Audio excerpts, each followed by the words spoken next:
Hi, and welcome to another virtual creative talk from the PumpHouse Theatre. My guest today is, well, multi-talented. He's been on the West End Theatre, he's worked with Jamie Oliver, he's even told you when it's going to rain. I'd like to welcome Russell Dixon. Yay! Hi, Thanks, Russell. Meg. Hello, that was a really nice introduction. Thank you so much. That's okay. So, Russell, being so multi-talented, how did you get started in the performing arts? Well, if I go all the way back to the beginning, as far back as I can remember, my father was producing and directing musicals at Waitakere College. Right. And so I was just, by default, I was around the musical theatre environment right from the start. And my mother, who's also a scenic artist, was often painting stage sets at the PumpHouse Theatre in Glen Eden. So whether I was with her, hanging around the theatre, watching her paint and sometimes helping her and getting up to mischief, or whether I was with my father at Waitakere College, also getting up to mischief while he was conducting rehearsals for the latest school show, I was always around that musical theatre vibe. And I remember back when I was about 8 or 9 years old, my mother, both my parents are school teachers as well, and I was actually at Oratia Primary School where my mother was teaching, and I was on the soccer field playing with my mates, and my mum came and grabbed me and said, "Hey, you need to come with me because you're auditioning for the school choir," which she was also running. So she pulled me in and I had to sing, and it was all really embarrassing, but I ended up singing the part of the Artful Dodger in a small excerpt from Oliver in an inter-school music festival. And that was the first thing I ever did as an artist, singing Consider Yourself from the musical Oliver in front of an audience. And I think a year later, I was taken along to audition for a production of The Sound of Music at the PumpHouse Theatre in Glen Eden. And I ended up becoming Kurt Von Trapp in that particular production. And everything snowballed from there. I was involved in productions year after year, in community theatre, in my schooling, and just continued through into my teenage years where things started to change and develop and become a little bit more sort of professional for me in terms of working throughout the country and eventually going overseas. So you've been with, I can see from your wall behind you, there's a lot of musicals there. Yeah, there's a few that you can see there behind me, posters from various productions, whether it be film or musical theatre. Some of these are also my wife, Amber's posters. That West Side Story one is one of hers. She was involved in a big production down in Wellington. Yeah. That's her. So we've got a myriad of some of our musical theatre paraphernalia in our office space at home. Do you have a particular role that you enjoy more than others, or a particular performance that you thought, yeah, that was it? Yeah, you know how sometimes people ask you, what's your favourite movie or what's your favourite song and things like that. It's always really hard to determine one particular song or movie or musical theatre piece or role. But I'm gonna have a go at that question because there is one show and there's one role that I've actually been involved in and performed 3 times in my career, and it would always be the role that I would go back to as probably my favourite, and as a musical that holds a very special place in my heart. And that musical is the show Me and My Girl, and the role is Bill Snibson from Me and My Girl. And as an English woman, I'm sure you've heard of the show and you know it well. I have actually seen it, yes. So I originally played that role in that show at school at Waitakere College, and then I went on to do the same show and the same role at the PumpHouse Theatre in Glen Eden. And then, as it happens, I also performed the role in the same show at the PumpHouse Theatre for the North Shore Musical Theatre production of Me and My Girl. And it happens to be a show where I ended up meeting a girl in that production who would go on to become my wife, Amber McAlpine. And it was a show that we met and were involved in. And the show, look, it's a dated show. It's set in the 1930s in England. And I know because it's dated, it has themes and it has material which isn't perhaps as relevant to today's modern society, but it's still a fantastic production. And the role of Bill Snibson, as well as being the romantic lead, is also the comic lead. He's got all of the romance, but he's got all the ball-bouncingly funny comedic lines. He gets to tap dance. He does the Lambeth Walk.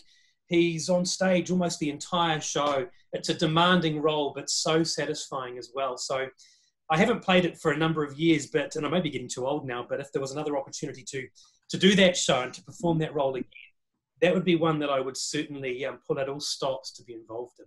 That'd be great. I actually saw it with Robert Lindsay in the West End. So Emma Thompson as well, that production? Yeah. Wow. That's something special. I would have loved to have seen that production. So you're definitely not too old to do it again. I'm with you, Megs. Thank you. Appreciate that. That's great. So I mean, that saying you met your wife at the PumpHouse, is that your favourite memory of the PumpHouse, or do you have any other PumpHouse stories? I have so many memories at the PumpHouse. I mean, there were many shows that I was involved in, Blood Brothers, Aspects of Love. I think some of my favourite memories at the PumpHouse involve just being there during that production week period where you're having rehearsals and you're out the front in the sun or enjoying just being by the lake. It's such a wonderful theatre. It's possibly my favourite New Zealand theatre, actually, because it's small and it's the brickwork. It's the history that I have with it. It's that intimate environment that I really love. And so I'm quite keen to go back there wherever the opportunity arises to perform there. It's a beautiful space, and I've always felt very welcome. And all the people that are involved at the PumpHouse seem to be people who are also passionate about the arts, passionate about our community, passionate about musical theatre. So I feel I'm with my people, so to speak, and in an environment and in a place or a venue where I feel accepted and welcome. So there's so many memories. There's nothing that I can certainly pinpoint as a perfect memory. But I think performing in Me and My Girl with a woman who is going to become my wife later on is a pretty special memory to associate with that particular venue. We like those kinds of stories where we've brought people together. So thank you for sharing that one with us. So while we've been going through being apart from each other as a community, as a creative, what kind of things have you been doing? Yeah, it's been a really unprecedented and challenging time for everybody. And I've taken a great heart and stock in realizing that I'm not the only one. I think we're all in this together. So that's been a really good foundational place to come from, just to start and go, it's okay, breathe. We're all going to get through this. We're all in this together. We just need to tread some water, bide our time, and hope and prepare for that more promising future. One of the things I've done to help just deal with this time is get creative again. And that's one of the best things you can do when you're in a depressive state or when you're in a difficult time, is just to give over to your art form, give over to the arts. So I've actually utilized this time. I've spent a lot of time finishing a musical that I've been writing for the last 7 years. I came back from London at the end of 2013, start of 2014, with this idea of writing a musical which is called Westie to West End, because I grew up in West Auckland, way up in the Wops, out in West Auckland. And it was my boyhood dream to become a lead in my very own role on the West End stage in London.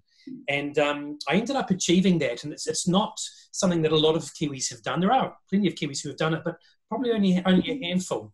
And it didn't come without its trials and tribulations. It was a pretty challenging adventure, but I did get there. And so what I wanted to do was just write a one-man musical about that adventure growing up and all the different things I did, which were stepping stones towards making my way there and getting involved in theatre and in UK touring productions until I finally got my opportunity to have my very own role in a West End production, which was that one right behind me called Top Hat, ultimately. And so I've spent many, many days just sitting down and building that particular show. It's still a work in progress. I'm on to about my 7th draft of the script. It's just a way of trying to find, for me, I'm trying to find a way of expressing my story without it being too self-serving, because it's kind of all about me. So I need to be careful how I do that without wanting to come across as horribly arrogant. But it's an interesting story, and that's been one of the things I've been focusing on. The other thing, I've taught myself how to play the ukulele, and I've really gotten back into playing the piano again. I've got a very dear friend called Catherine Carr, or formerly known as Catherine Brooke, and she is a well-known musical director and musician throughout the Auckland scene. And I've been, hey, Kath, do you have this music? Can you send it through? Because I want to learn this song. And so I hadn't played piano for a long time, not since I was in my teens. And so I've been re-establishing that skill set as well, which has been kind of good fun. Just being creative has been really good for the soul. Yeah. So you've you said you're on your 7th draft of this show. When do you think you'll be ready to show it to everybody? Well, I'm working with a pianist at the moment who's looking to come on board too. So it's going to be, although it's a one-man show, there's going to be a little bit of banter between me and the person who's supporting me musically. But I'm hoping in the next 2 weeks to sit down with that person and start putting the show on its feet and figuring out what's going to work and what's not, in the hope that we might be able to, I might be able to produce and perform it in the next maybe 3 to 4, maybe 5 months. Wow. I'd like to find some dates that work with the PumpHouse, maybe in September or October, where there's a window for this to be staged. So watch this space. It's certainly something that I'm going to do. I'm nearly there. There's a lot of work that goes into producing a production, small production like this. But in terms of the marketing and the lighting and the sound and the costuming and the props and how it all comes together and making it interesting and making it factual, because everything in this show is going to be absolutely true to life, or true to the story. I just need to work through it carefully. So over the next couple of weeks, I'm just going to spend time with a few key people in my life as sort of honorary dramaturgs, if you like, just working through different aspects of the show to figure out and get their perspective on, does this work? Is this funny? Is this entertaining? Or is it boring? Or all of that sort of stuff needs to be done now, so I can iron out all the creases and make sure that the production's actually going to be interesting, fun. It's going to have its funny bits and its sad bits, but it's going to be an interesting and memorable journey. It sounds amazing. I can't wait to see it. Thank you. You'll probably be working the box office, so probably be working the box office, yeah, or somewhere around, yeah. Absolutely, I'll be seeing you there. So do you have any advice, any hints, any tips for fellow creatives out there who may be thinking about moving ahead now that we're getting a little bit more freedom? Do you have any suggestions for them? No, I think, well, yeah, sure. The only suggestions I would say is that we're in a difficult time for the arts at the moment. And although we're now down to alert level 2, and with the prospect of maybe moving down to alert level 1 in the next 2 weeks, it's still going to take time for our industry to rebuild itself. It's going to take time for us to be allowed to have public gatherings. And even then, we still need to be careful and monitor our social distancing and observing those critical hygiene habits that we're now being much more sensible about. But it's also going to take time for our audiences to feel comfortable to want to come back to a public space and to an audience environment. It's going to take time for people to also, especially those of us who have either lost jobs or have found ourselves in financial hardship, it's going to take time for us to have enough money to buy tickets and want to reintegrate ourselves back into just everyday society as per normal. So I think the best thing is to do is just to stop, is just to breathe, to reassess our situation, pour a lot of our energy into our creative arts, continue to develop and be artistic and try new things and experience new different art forms until that time arrives where we can go, cool, now we're ready to resume our art form as per normal. For me, I spent a lot of time just getting back into my mental artistic headspace and getting creative. Yeah. But now I'm at the stage where I'm thinking, okay, well, the work's being done in terms of me sitting in my office and just getting work done. Now I need to be talking with James Bell at the PumpHouse and organising dates and thinking about my marketing plan and putting together a budget so that when that time arrives, I'm ready to hit the ground running. So thinking ahead whilst also at the same time being pragmatic and understanding that it's still going to take just a little bit of time. That's very sound advice indeed. Very sound. Well, thank you very much, Russell, for talking to me today. And can't wait to see the show. I hope you've got the Lambeth Walk in there somewhere. Not at the moment. Not at the moment, no. I certainly talk about me and my girl. It's hard to do the Lambeth Walk just on your own. And it is. You could get some really audience participation. True, and it would be nice to have a Pearly King and Queen or something like that on stage as well. But I know a lot of your audience watching this will be well aware of me and my girl, and we're well aware of that particular show. So there's lots of lovely little snippets about all of those different shows and some of those older products that I had an association with growing up during my formative years and developing my love for musical theatre. So everything. The classics. I think of them as classics, and I'm hoping there's going to be a renaissance of some of those wonderful shows, because they really do still have a place in our musical theatre. Most definitely, yeah. Oh, well, thank you very much for talking, and see you at the PumpHouse very soon. My pleasure. Thanks so much, Megs. Thank you. Bye.